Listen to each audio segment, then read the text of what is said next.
सुनो, कल जो था पार्ट 2 बता दिए थे, पार्ट 1 भी बता दिए, पार्ट 2 भी बता दिए। 9 क्लास का फिजिक्स चैप्टर नंबर 1 यानी मापन। आज पार्ट 3 है। पार्ट 3 में कुछ याद करने का बेसिक है, उसको देख लेते हैं। ठीक, चैप्टर हो जाएगा ख़त्म। अब उसमें एक टॉपिक रह गया, क्या? प्रणालियाँ। सीजीएस प्रणाली, एफपीएस प्रणाली, है ना, फिर एमकेएस प्रणाली। ये सब प्रणाली पढ़ेंगे। किस में पढ़ेंगे? 11th क्लास में पढ़ना, फर्स्ट चैप्टर में, मापन में। लेकिन इसमें हम बता देंगे ये किस में काम करेगा, तो बीमाएँ निकालने में काम करेगा। और आधार राशि की आवश्यकता पड़े, जो कल आधार राशि बताया था ना, वो वाला इसमें काम करेगा। ज़रा याद कर लेना, तब जाके बढ़ेगा। उस टॉपिक में चलेंगे तब। बीमाएँ कैसे निकल जाता है, बहुत बीमाएँ पूछता है, इसलिए ध्यान से चलो। इसमें कुछ याद करने वाला जो है उसको देख लेते हैं, चैप्टर हो जाएगा ख़त्म। समझ में आया? फिर चलेंगे अगले में। ठीक, आओ देखते हैं क्या है इसमें याद करने वाला। देखो, सबसे पहले जो है इसमें क्या दिया है, एक इलेक्ट्रॉन का द्रव्यमान। अब इलेक्ट्रॉन किसे कहते हैं, इलेक्ट्रॉन है क्या, ये केमिस्ट्री में पढ़ाई जाएगी। केमिस्ट्री में बता दें, में इलेक्ट्रॉन, प्रोटॉन, न्यूट्रॉन क्या है, सब केमिस्ट्री में बताएंगे। समझ में आया? इसमें नहीं, खाली इसमें जानो कि कितना है उसका वजन। कितना उसका वजन है, तो 9.1 गुने 10⁻31 kg। कहेगा एक इलेक्ट्रॉन का भार कितना होता है बाबू, तो 9.1 गुने 10⁻31 kg होता है। ठीक, और पृथ्वी का द्रव्यमान कितना होता है, पृथ्वी का वजन कितना है, 6 गुने 10⁻24 kg। 6 गुने 10⁻24 kg। एक AMU क्या होता है, अभी दिमाग लगाएगा। एक AMU ये पढ़ना किसमें, केमिस्ट्री में पढ़ना है, तो केमिस्ट्री में बता दिया जाएगा कि क्या होता है एक AMU। अभी बस याद रखो कि हाँ ये इसका द्रव्यमान इतना होता है बस। ठीक, तो एक AMU क्या होता है, 1.66 kg। समझ में आया? फिर पृथ्वी की त्रिज्या। आप कहना कि त्रिज्या क्या होता है, तो त्रिज्या मैथ में पढ़ाएंगे, वृत्त वाले चैप्टर में। ठीक, और त्रिज्या क्या होता है, व्यास क्या होता है, ये सब के बारे में, उसमें परिधि क्या होता है, परिमाप क्या होता है, क्षेत्रफल क्या होता है, ये सब मैथ में पढ़ेंगे। ठीक, यहाँ क्या कल देखना कि वजन कितना है। ठीक, अब तो पृथ्वी की त्रिज्या कितना होगा, 6.4 गुने 10⁻6 मीटर होता है। समझ में आया? अब सुनो यहाँ, अब दूसरा वाला में 1 इंच में कितना होता है, 2.54 सेंटीमीटर। लेकिन 1 इंच में 2.54 सेंटीमीटर कैसे आई, मैथ में पढ़ाएंगे। ठीक, ये वाला मैथ में पढ़ाएंगे या नहीं, यहाँ खाली केवल याद रखो, जहाँ जरूरत रहेगा वहाँ हम देखेंगे। ठीक, बदल के हम बता देंगे कितना आता है 1 इंच में 2.54 सेंटीमीटर कैसे आया। ठीक, आ यहाँ 12 इंच बराबर कितना होता है, 1 फुट। 12 इंच बराबर 1 फुट, तो लगे 1 फुट ना बुझाता होगा, कितना होता है जी, मैथ में बता देंगे, नापने के लिए बता देंगे कितना आता है 12 फीट। 12 फीट कितना, 3 फुट कुछ होता है, 1 फुट क्या होता है, ये सब मैथ पढ़ा देंगे। तो 12 इंच बराबर क्या होता है, 1 फुट। केवल यहाँ याद रखो, क्यों फिजिक्स है ना, केवल याद रखो, यहाँ मैथ में बता देंगे। तो 12 इंच बराबर 1 फुट, और 3 फुट बराबर क्या होता है, 1 गज। 3 फुट बराबर क्या होगा, 1 गज। दिमाग लगा? और आ गया 1760 गज बराबर क्या होता है, 1 मील। 1760 गज बराबर क्या होगा, 1 मील। और 1 कैलोरी में कितना होता है, 4.18 जूल। 4.18 जूल होता है। आ गया 1 पाउंड केक ले जाते हैं कि ना, तो कहते हैं ना कि 1 पाउंड का दीजिए, 2 पाउंड का दीजिए, 3 पाउंड का दीजिए, मांगते हैं ना इस तरह से, वही यहाँ पे पाउंड है। ठीक, तो 1 पाउंड में कितना केजी होगा, 0.4536 केजी होता है। दशमलव के बाद अंक को ना तोड़ तोड़ के पढ़ा जाता है, अंक को तोड़ तोड़ के पढ़ा जाता है। ठीक, आ गया 1 एंगस्ट्रम बराबर। अब कहना एंगस्ट्रम क्या होता है, एंगस्ट्रम कहते हैं किसको, फिजिक्स में पढ़ाई जाएगी। ठीक, यहाँ भी ध्यान मत दो, केवल याद करने के लिए बता रहे हैं, वो टॉपिक आएगा तरंग दैर्घ्य तब बता देंगे एंगस्ट्रम। तो एक एंगस्ट्रम बराबर क्या होता है, 10⁻⁻10 मीटर होता है।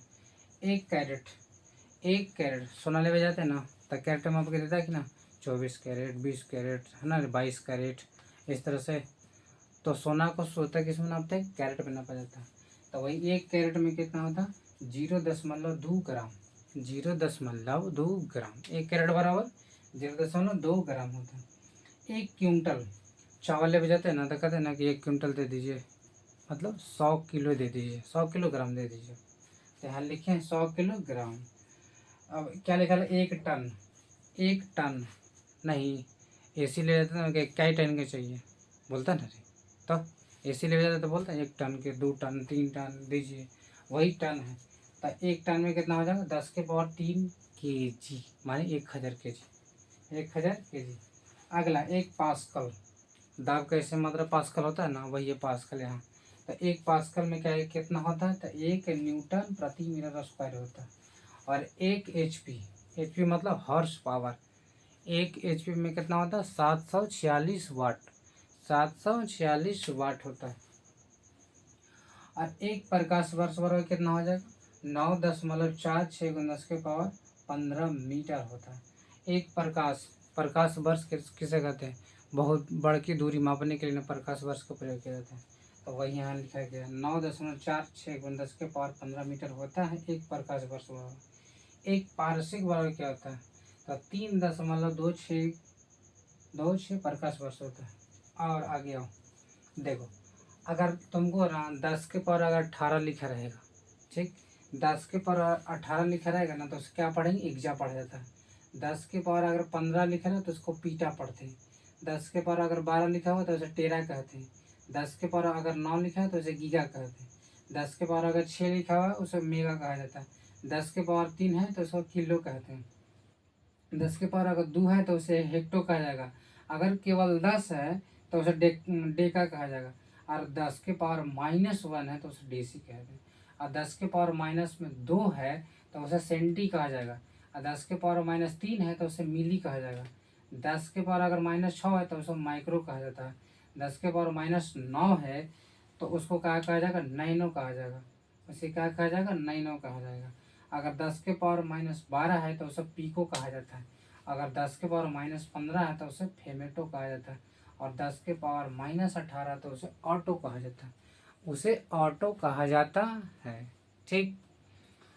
और आ गया यहाँ 1 रुपये बराबर कितना लिखा है, 1 रुपया में क्या कहा के पैसा, तो 100 पैसा। 1 रुपये में 100 पैसा होता है। और 1 घंटा में 60 मिनट, या 60 मिनट बराबर 1 घंटा, दोनों एक के उलट पलट कर दो, कोई दिक्कत नहीं। कहेगा 1 मन में कितना होता है, तो 40 kg। 1 मन में 40 kg। और एक जोड़ी में कितना वस्तु, 2 वस्तु। एक जोड़ी में 2 वस्तु होती है। आगे आओ, 1 घंटा में कितना होता है, कहेगा 1 घंटा में कितना सेकंड, तो 3600 सेकंड होता है। 3600 सेकंड होता है। चलो इसको स्क्रीनशॉट ले लो, फिर उसके बाद आगे बताते हैं। सुनो, चलो भैया अब आगे देखो। ये तो हो गई, ये सब ना फिजिक्स में केवल याद करो अभी। बस ये सब कहाँ आई है, सब कहाँ कहाँ से है, वो कुछ मैथ में बता दें, कुछ केमिस्ट्री का टॉपिक है तो उसमें समझा दिया जाएगा, ठीक। अब आगे आते हैं। बताओ एक दर्जन में क्या वस्तु, बताओ एक दर्जन में क्या वस्तु होता है, तो क्या लिख सकते हैं बाबू, एक दर्जन में कितना, तो 12 वस्तु। एक दर्जन में कितना वस्तु, तो 12 वस्तु। कहेगा आधा दर्जन, आधा दर्जन में 6 वस्तु होता है। ये सब तो याद होना चाहिए तुम लोग। ये दुआ और क्या होगा बोलो इसमें, इतना याद हुआ, एक दर्जन में 12 वस्तु हुआ, ठीक। आधा दर्जन में 6 वस्तु होता है। और चले, और इसमें क्या हो सकता है बताओ। ये छोटा मोटा इसमें तुम लोग याद रखना, ठीक है, तो फिर बोला जाओगे। और यहाँ आ जाएगा एक क्या, सप्ताह। सप्ताह, सप्ताह में कितना हो जाएगा, 7 दिन, तो पता होगा तुम लोग। और यहाँ दिन लिखो यार बढ़िया से। और यहाँ एक हफ्ता, एक सप्ताह होता है, एक हफ्ता होता है, हफ्ता। तो एक हफ्ता में कितना हो जाएगा? 8 दिन। सप्ताह में 7 दिन और हफ्ता में 8 दिन। और एक दिन रात में कितना घंटा? 24 घंटा। हो गया। ये सब तो याद रहना चाहिए। एक महीना में कितना होगा बाबू? 30 या 31 दिन होता है। 30 या 31 दिन होता है। ये सब तो याद रखना पड़ेगा तुम लोग के। एक हो गया, 2, यहाँ 3, यहाँ 4 हो गया, ये 5 हो गया और 6 हो गया। और इसमें क्या आता है? हफ्ता हो गया, सप्ताह हो गया, दिन रात भी हो गया बाबू, और दर्जन, एक दर्जन। और ये सब छोटा छोटा को याद रखा करो, तब तुम लोग के ठीक है। समझ में आया? दिमाग काम करेगा। बिना याद रखे कुछ होगा ही नहीं। अब उसके बाद यहाँ से चैप्टर अब हो गया ख़त्म। चैप्टर यहाँ से ख़त्म, क्लच। अब चलिए केमिस्ट्री का फर्स्ट चैप्टर चलेंगे। ठीक, आज के लिए इतना ही। तब तक के लिए जय हिंद।